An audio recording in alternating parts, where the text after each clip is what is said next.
कुछ ऐसे चेहरे होते हैं जो चेहरा बन जाते हैं किसी पार्टी का, किसी सरकार का, और ऐसा ही एक चेहरा है दिग्विजय सिंह का।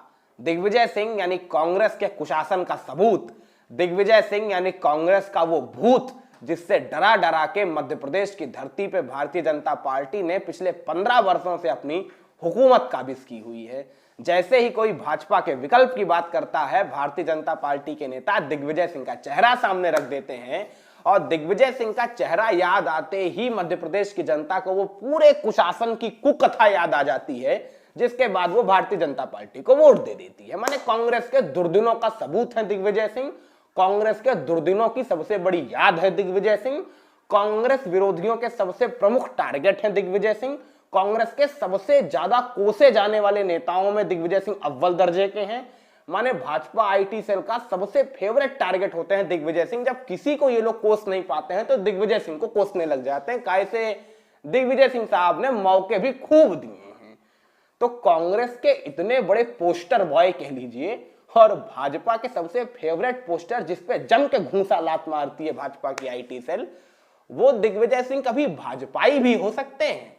सोच सकते हैं, यानी कांग्रेसी दिग्विजय सिंह भाजपाई हो सकते हैं, और भाजपा उन्हें अपने में क्यों लेगी?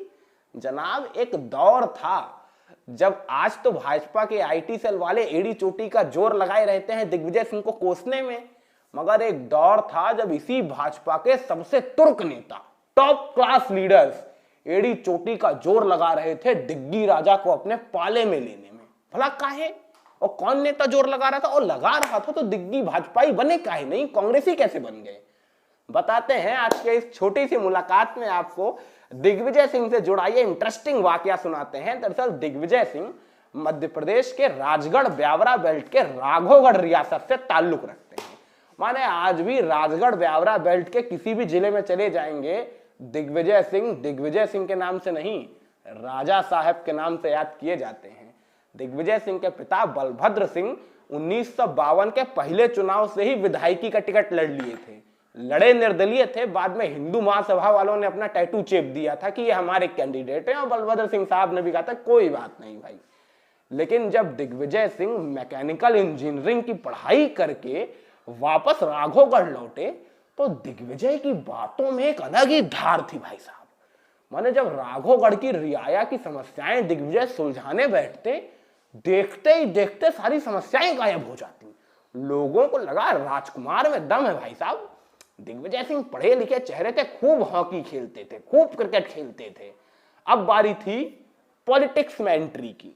तो पहली बार तो पॉलिटिक्स में निर्दलीय अपने पिताजी की तरह दिग्विजय सिंह भी उतरे। राघोगढ़ नगर पालिका से पर्चा भरा और नगर पालिका अध्यक्ष निर्विवाद तौर से चुन दिए गए। भाई चुना ही जाना था। राघोगढ़ की जनता अपने राजा को टिकट नहीं देगी तो भाई साहब किसे देगी? तो आराम से दिग्विजय सिंह जी नगर पालिका अध्यक्ष बन गए। नगर पालिका अध्यक्ष बनने के बाद बारी थी लंबी छलांग की। तो लंबी छलांग के लिए दो ही रास्ते थे, या तो कांग्रेस या तो भाजपा। कांग्रेस का तब मध्य प्रदेश सबसे बड़ा बुर्ज था। ये जो आज आप मध्य प्रदेश भाजपा के सबसे बड़े गढ़ के तौर पे देखते हैं ना, तब कांग्रेस का सबसे बड़ा दुर्ग कहा जाता था मध्य प्रदेश। और मध्य प्रदेश में कांग्रेस के सबसे बड़े नेताओं में गोविंद नारायण का नाम अव्वल दर्जे पे आता था। और ये गोविंद नारायण छुटपने के यार थे बलभद्र सिंह के, यानी दिग्विजय सिंह के पिताजी के। तो आराम से एंट्री हो सकती थी दिग्विजय सिंह की सीधा कांग्रेस के अंदर, कोई दिक्कत नहीं थी। मगर पेच तब फंस गया जब ग्वालियर राजघराने की विजया राजे सिंधिया यानी भाजपा की संस्थापिका सदस्या अटल बिहारी वाजपेयी की मातृ स्वरूपा, जो अटल बिहारी वाजपेयी को आशीष देती थी और अटल जिनके पांव छूते थे, वो विजया राजे सिंधिया दिग्गी को अपने पाले में लेने के लिए जोर लगाने लगी। दरअसल ग्वालियर राजघराने के अंतर्गत आती थी राघोगढ़ रियासत, इसीलिए बलभद्र सिंह सामंत के तौर पे गिने जाते थे ग्वालियर महाराज के। यानी माधवराव सिंधिया, जीवाजी राव सिंधिया, इन तमाम लोगों को बलभद्र सिंह जी अन्नदाता कह के पुकारते थे। जैसे होता था ना कि जो सामंत होता था वो अपने से बड़े जो राजघराने के अंतर्गत आने वाले होते थे उनको अन्नदाता कहता था। तो ऐसे ही राघोगढ़ रियासत के सामंत बलभद्र सिंह अन्नदाता कहते थे ग्वालियर राजघराने के सरदार को। तो एक तरीके से सामंत और राजा वाला रिश्ता हुआ करता था। अब जब विजया राजे सिंधिया दिग्विजय सिंह को अपने पाले में लाने के लिए जोर लगाने लगी, तब कांग्रेस का एक पाला भी एक्टिव हो गया। ये पाला अर्जुन सिंह वाला पाला था, जो जबरदस्त तरीके से नए चेहरों को मध्य प्रदेश में भर्ती करने के लिए जुटा हुआ था। इसमें सबसे बड़ा नाम था दिग्विजय सिंह का। तो अर्जुन सिंह भी जोर लगाने लगे दिग्विजय सिंह की तरफ। इधर गोविंद नारायण पहले से लगा रहे थे, विजया राजे एक तरफ से लगा रही थी, माने तीन तरफ से तीन पैर खिंचे हुए थे। मगर जब निर्णय लेने की बारी आई, तब दिग्विजय सिंह ने पहले बलभद्र सिंह जी से पूछना उचित समझा। तो बलभद्र सिंह जी थोड़े हिंदूवादी विचारधारा के आदमी थे, जैसे तमाम राजा हुआ करते थे उस समय के।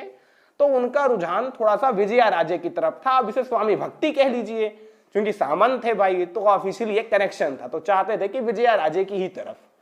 मगर दिग्विजय सिंह बचपन से जब अपने पिता को अन्नदाता कहते हुए सुनते थे ना, मन में एक टीस उठती थी, एक कसक उठती थी कि यार अब तो लोकतंत्र है, अब तो डेमोक्रेसी है, अब काहे के अन्नदाता, अब तो जैसे तुम वैसे ही हम, अभी भी तुम्हें हम अन्नदाता कहेंगे।